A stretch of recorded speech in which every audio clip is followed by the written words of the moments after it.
So, I fainted on the 21st of this month from watching fake blood on a Bill Nye the Science Guy episode. Yep, you have heard it well. Me, GBock, the manliest of all men, has officially fainted for the first time. To start things off, I want to start things off by saying that I am not a fan of blood and needles. Vaccines are fine, injections are fine, but I just cannot take the feeling and the sight of blood being taken from your body and oozing into this vial. It comes from this bad experience I had in middle school when I had to have blood drawn from my body in order to test for anemia, which I don't even know what it does anymore. I don't even know what that is. What does that mean?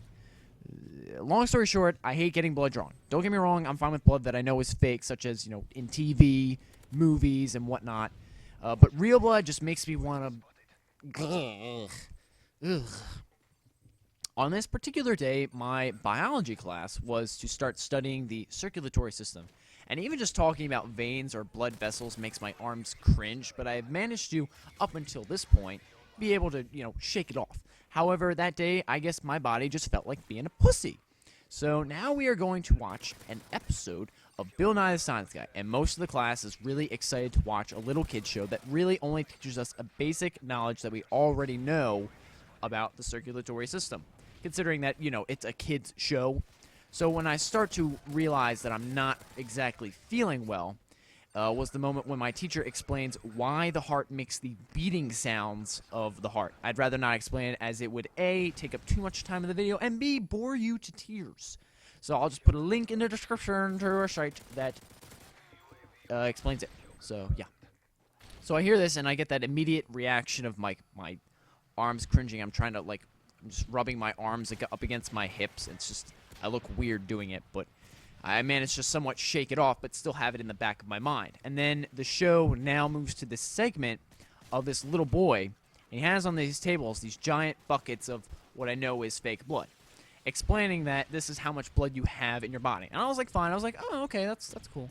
And then he showed this water bottle filled with really dark red liquid and said, this is how much blood you donate in one sitting. And at that moment, I immediately think of blood donation stations. They put giant needles in your arms. You have to sit there while you feel the blood being put into huge vials, and you must squeeze this ball every once in a while to help pump blood into your arm. And as I was thinking about this, darkness. Complete darkness. Now, while we're in this darkness, while we have paused this gameplay, I want to address to you guys how pathetic I think I am for looking at fake blood and knowing that it was fake blood. And I still fainted. You know what was probably in that water bottle? Fucking water with red dye or fucking pomegranate juice or some shit. It gets better, believe me.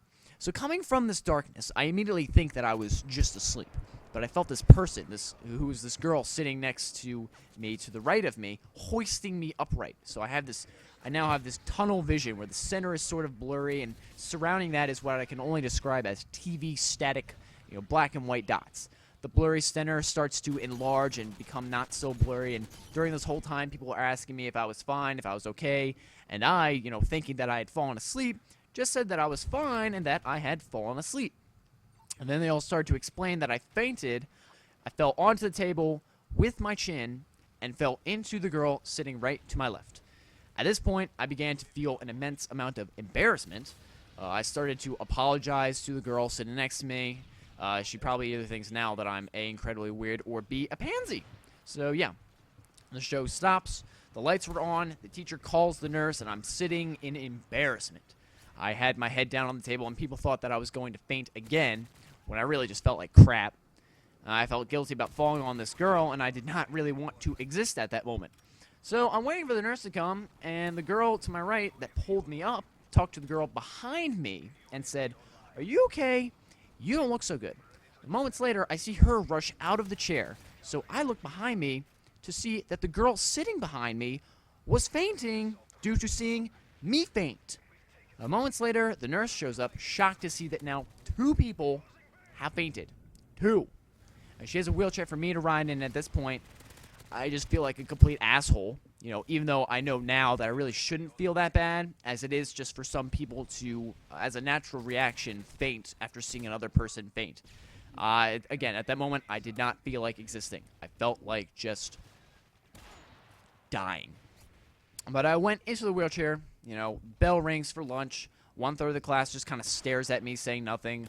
Another third of the class is like wishing me well, and the third class is tending to the girl who is now laying on the floor. I'm wheeled down into the nurse's office, feeling like I could have walked, but she insisted otherwise. I laid down for 5 minutes, and then the other girl came in. I told the nurse that I wanted to go home. The girl says the same thing. I wait a few more minutes to collect myself. I apologize to the girl, and then I walk down to the student parking lot where I drive home. And at this point, I'm actually thinking to myself, I probably shouldn't drive. I felt still so very wobbly, and my hands were numb and shaky. The only thing that kept me really alert while driving was the feeling to take a piss. Initially, I got so much shit from my family and friends in the days after the incident. My family mocked me the whole time, and my friends told me that I should use the fainting as an excuse to flirt with the girl sitting next to me, as if I want to make things even more awkward than before. And although she's a very hot girl, and I say that as an understatement, she was fucking hot. But we did not really communicate at all before the incident, and I'm positive that we won't talk to each other now or in the future due to excessive awkwardness. I think that will probably be the most remarkable moment in that biology class, and I just wish that it did not have to be me that was involved. All right, you've heard my shtick. Now get the fuck out of here.